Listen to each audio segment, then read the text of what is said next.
இந்த பூமி யாருக்கு சொந்தம்? எல்லாரும் யோசிப்பாங்க, இது நம்ம எல்லாருக்கும்னு.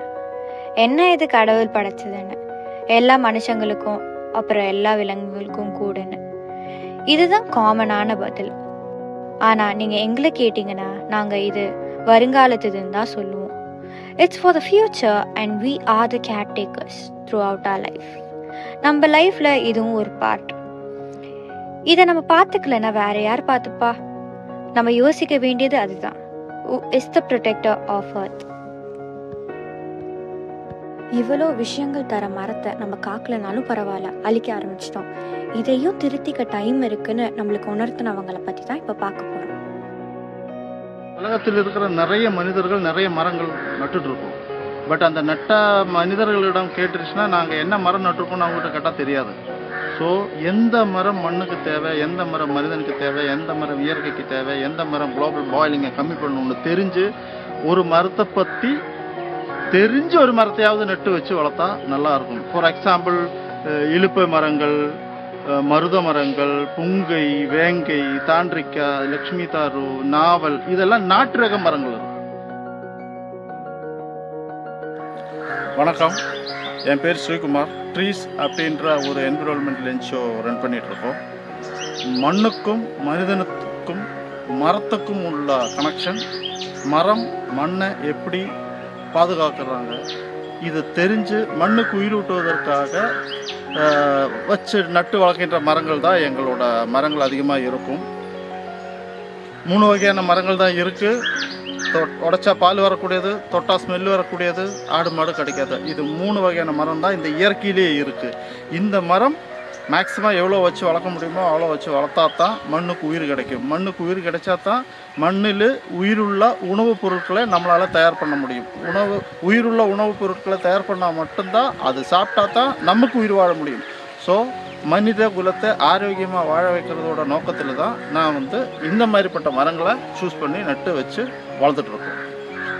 இது 2009 நான் இண்டிவிஜுவலாக பண்ணிகிட்டு இருந்தோம்.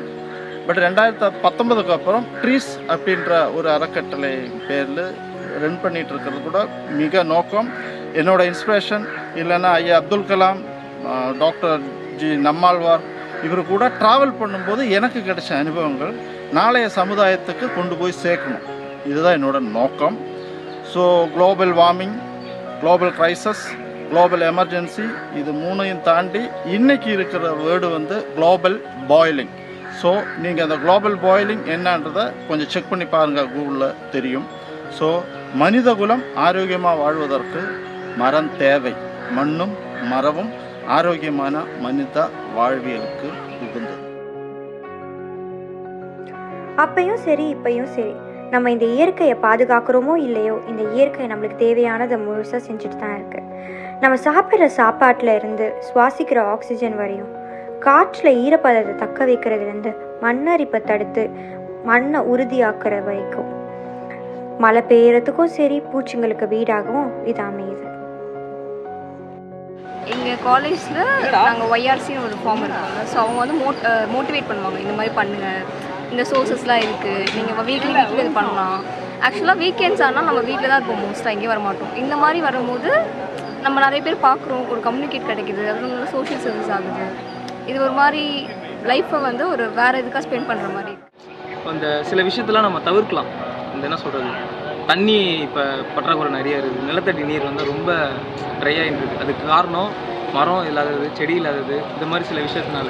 இது நம்ம இப்போ சரி என்னதான் ஒரு மழை பெஞ்சுன்னா எல்லா தண்ணியும் என்ன சொல்கிறது அப்படியே ஆற்றோட கடலோட கடலாம் கடந்துருது. இந்த மாதிரி மரம் செடி இருந்ததுன்னா அந்த தண்ணியெல்லாம் அப்சர்வ் பண்ணி அது கிரவுண்ட் லெவல் வாட்டர் லெவல் ரொம்ப ஸ்டோர் பண்ணி, அதனாலேயே கொஞ்சம் பண்ணுறது.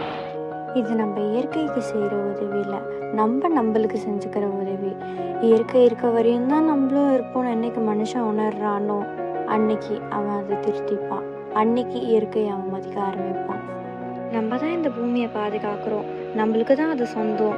அந்த மாதிரி ஒரு எண்ணமும் இல்லாமல் எதுவுமே திரும்பி எதிர்பார்க்காம செய்கிறவங்க தான் இவங்க. ப்ராஃபிட்னு பார்த்தா நம்ம ஃபியூச்சர் ஜென்ரேஷனுக்கு ஏதோ ஒன்று கொஞ்சமாக மிச்சமாக ஏதாவது விட்டுட்டு போகிறதுக்காக ஒரு சின்ன ஒரு விஷயம்.